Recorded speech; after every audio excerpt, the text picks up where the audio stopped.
अहमद सल्तनत का लीगर फोर्ट। ये जो शानदार किला आप लोग देख रहे हैं ये 1426 एडी में बनाया गया और इस किले को बनने में 6 साल का वक्त लगा। 1432 हुए होते थे बुर्ज पर। और ये है शेरशाह दरवाज़ा। ये जो 3 बड़े बड़े होल्स है इसमें से किले के सैनिक दुश्मनों पर गोलियां बरसाया करते और तीरों की बौछार किया करते थे।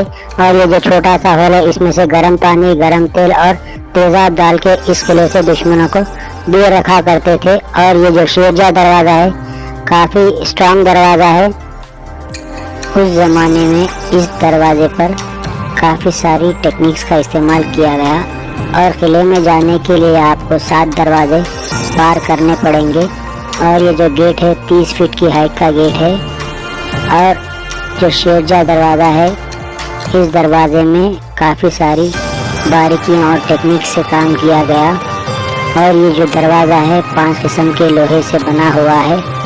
और हाथी के अटैक से बचने के लिए इन दरवाज़ों पर नुकीले भालों का इस्तेमाल किया जाता था और इन भालों पर सांप का जहर लगा दिया जाता था ताकि जब भी कोई हाथी इस पर अटैक लिए सैनिक यहाँ से जाया करते थे।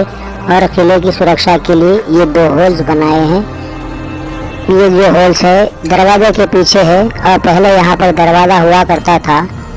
दुश्मन हाथी से जब अटैक करता तो दरवाज़ा ना खुल पाए और इन होल्स में बड़ी बड़ी लकड़ियाँ फंसा के रखा करते थे पहले। ये किले पर यहाँ से नज़र रखी जाती और यहाँ पर पहले ज़माने में काफ़ी सारे सैनिक हुआ करते थे जो दुश्मनों पर नज़र रखा करते थे।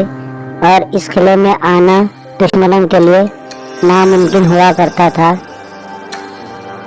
बनाई गई और इन खाइयों में मगरमच्छों को पाला जाता था और शेर, बब्बर ऐसे खूंखार जानवरों को पाला जाता था जिसकी वजह से दुश्मन इन किलों पर हमला करने से पहले 100 बार सोचा करते थे। और ये खुफिया दरवाजे हैं जो सैनिक किले की सुरक्षा के लिए इंतजाम करते थे। अभी हम देखेंगे ये है एक और दरवाज़ा किले का। ये जो आप देख रहे हैं ये एक और किले का दरवाज़ा है और इसे गुंबद दरवाज़ा कहते हैं क्योंकि ये पर्शियन स्टाइल में बना हुआ। इस दरवाजे में आवाज़ का साउंड इको होता है और चारों तरफ से इस दरवाजे में रोशनी हुआ करती है।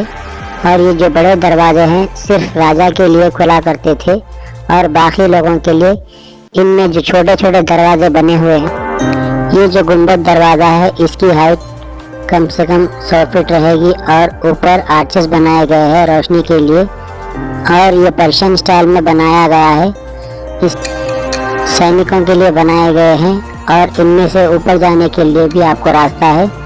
और इसी रास्ते से जाकर सैनिक किले के एंट्रेंस होने के बाद इस तरह के स्टोन बॉल्स जो पुराने ज़माने में अटैकिंग के लिए इस्तेमाल किए जाते थे। और म्यूज़ियम के अंदर आने के बाद इस तरह से आपको काफ़ी सारे पत्थर यहाँ पर देखने को मिलेंगे और कैनन बॉल्स, कैनन्स, इसके साथ साथ आपको 600 साल पुराने लकड़ी के गन्स और बहुत सारे गन्स यहाँ पर आप लोग देख सकते हैं।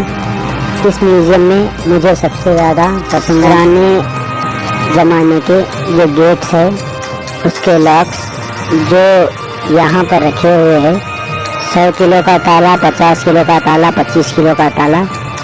ये जो है स्क्रीन पे आप देख रहे हैं ये लॉक्स है।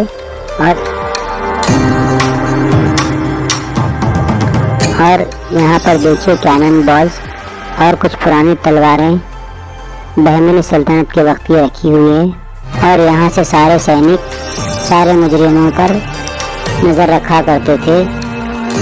और यहाँ पर एक पुरानी कैनन रखी हुई है जो यहाँ पर आने वाले टूरिस्टों के लिए रखी हुई है। और ये कैनन 8 फीट तक इसकी हाइट है होती थी और इनको यहाँ पर कई सालों तक बंद करके रख दिया जाता। और ये जेल बहुत बड़ी जेल है, यहाँ से वहाँ तक सारे कम। ये जो बीदर फोर्ट है 600 साल से भी ज़्यादा पुराना और 5.5 किलोमीटर में फैला हुआ ये फोर्ट है। और यहाँ पे सबसे खास देखने के लिए इस मस्जिद को जाने से पहले यहाँ पर ये एक फाउंटेन है जिसमें फ्लावर का पानी रखा जाता था और हाथ का चरखा घुमाने से वो काम करता था। और ये है टर्कश महल। इस तरह की काफ़ी सारी तोप इस किले में हर जगह रखी हुई है और इस किले की बाउंड्री वॉल्स काफ़ी